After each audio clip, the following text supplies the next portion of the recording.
So I worked pretty late last night and I've come back to the project today as I've got a bit of time to hopefully finish it off. And I'm really pleased with it, and I've enjoyed doing every single section of it so far. So I'm just going to give you a quick look. It's looking really adorable. So as you can see here, I've actually done quite a lot of the different blanket stitching here, and we've used a couple of different threads. In the kit you already got some black embroidery thread along with some gold, but I've also added my own. I wanted to blanket stitch all around the red areas as well, so I've used one of my own embroidery threads, which was like a kind of deep burgundy, which just went perfectly with this particular colour scheme. So what I wanted to do is I just wanted to share with you how to blanket stitch on our last remaining chick. So I've already started it off, and for me I need to turn it around because I find it much easier to be able to stitch from the inside out. So I'm just going to make sure that my thread is in the direction that I'm stitching, and then you're going to go in a little bit. As to how far and how much you go in, that really is down to personal preference, but you're going to put the needle in and then you're going to bring it up just at the top here, so hopefully you can see that, and just ensuring that your embroidery thread is behind the needle, and now you can pull that through, and then you've created your little blanket stitch. I really do love this effect. I think it's really nice. It adds such a great detail. So just to show you again, making sure that the thread is in the direction that we're going in, and then just going in and then coming back out at the top and grabbing some of that fabric, making sure again that the embroidery thread is behind the needle, and then pulling it through. I didn't even know what blanket stitching was until the other day, so there may be an easier way of doing this. I'm really not sure, or there may be a particular right or wrong way. If sewing is anything like paper crafts, when I taught paper crafts, I used to say to people that there was never any right or wrong way of doing something. There was just the way that you did it, and sometimes you might find that somebody can teach you an easier way of doing it, or one that gives you better results. So I'm kind of presuming that perhaps sewing is probably the same kind of thing. So you can see here that we've finished off the little chick now, and it's so cute. Popped on the eyes, and I've just sewn those ones in with normal black thread, and then used the gold thread again to just sew in the beak. So the exciting stage now is that we can go ahead and basically start to finish off the wool quilt.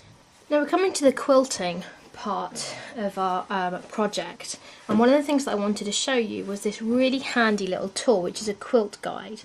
Now you can adjust the length of this, so it's really going to be very easy to set for quilting. So I've set mine to 3/4 of an inch because I want my quilting to be 3/4 of an inch apart, and I've gone ahead and I've marked a diagonal line on the corner. Unfortunately, I don't think you're going to be able to pick this up on the camera, but I've just done that using the white pencil, making sure that I lift the feet a little bit higher than normal so I can actually position this. What I can then do is go ahead and sew my first line, just making sure that I line that up perfectly. Again, making sure that I backstitch.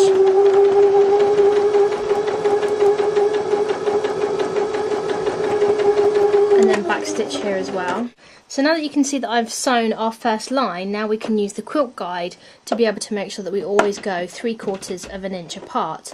So the way that I'm doing mine is just making sure that I've got this in line, and then I can backstitch to begin with.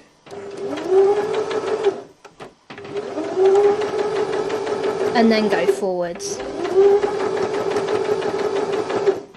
Going to press that down a bit, and again backstitch just to finish off.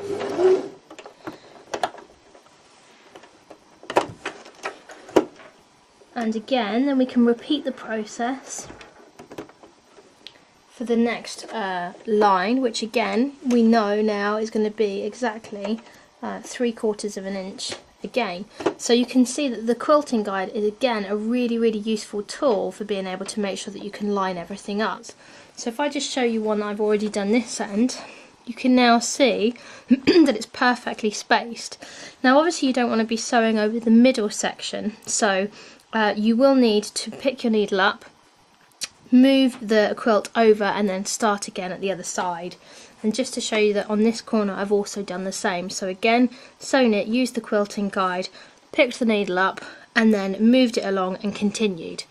Now the only other little section that I've actually marked out is this little V here, and that was just to make sure that I didn't cross over any of the stitches. So really you're only making a couple of marks on the quilt as opposed to having to mark out the entire thing, which I think is fantastic. So I'm just going to go ahead and finish all the little different parts of quilting now. So I've now finished my wall hanging quilt and I'm absolutely chuffed to bits with it. It's phenomenal. There were a number of different mistakes that I made, which, you know, I'm not too worried about. The whole point of me doing this is like a kind of journey, is to learn. So you do kind of make mistakes along the way, but I want to share them with you so then hopefully you won't make the same mistakes. So first off, I introduced you into the little 1/4 inch foot, which is a fantastic little tool. But what I also did say was that it has this little circular section. Now, the circular section here actually means that the needle would be 3/8 of an inch. So I kind of realised that fairly early on, but I thought, well, you know what, all the seams are actually going to be the same and it's only going to need some minor adjustments if I continue to do that. So I did. I continued, and you know what, it still looks pretty good and it really wasn't that difficult for me to work out any of the differences. So I was quite pleased with being able to rectify that without having to unstitch everything. If I was to make the project again, would be the placement. I mean, because I was slightly out on the seaming, I have a little bit of a gap here and I also have one up here. So no, it's not perfect, but do I care? No. I am chuffed to bits with what I've actually made, and you know what, I've really enjoyed every single minute of it.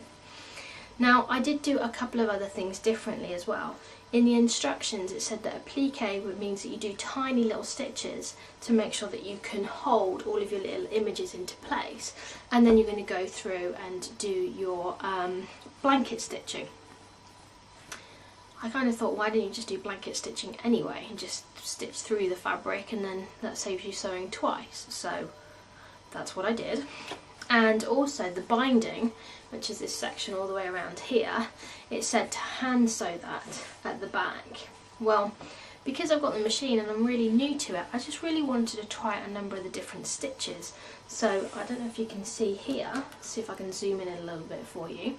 I've actually used a decorative stitch a couple of times around the edge instead of hand sewing mine. So yeah, I thought that was pretty cool, and I'm really quite pleased with that.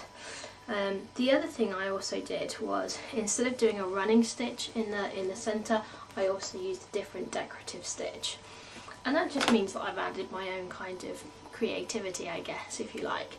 So I'm really happy with it, especially for a first attempt. I think it actually really wasn't as difficult as I was expecting it to be.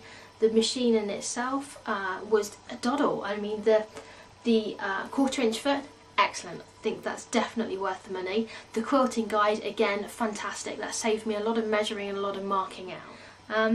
And for my first project, I'm really kind of chuffed. So I would definitely make it again. And now that I have the pattern, I can quite easily do that and change maybe the colour schemes and, you know, see what I can actually do with it. So yeah, hopefully this will encourage you to also get a kit and try it out for yourself.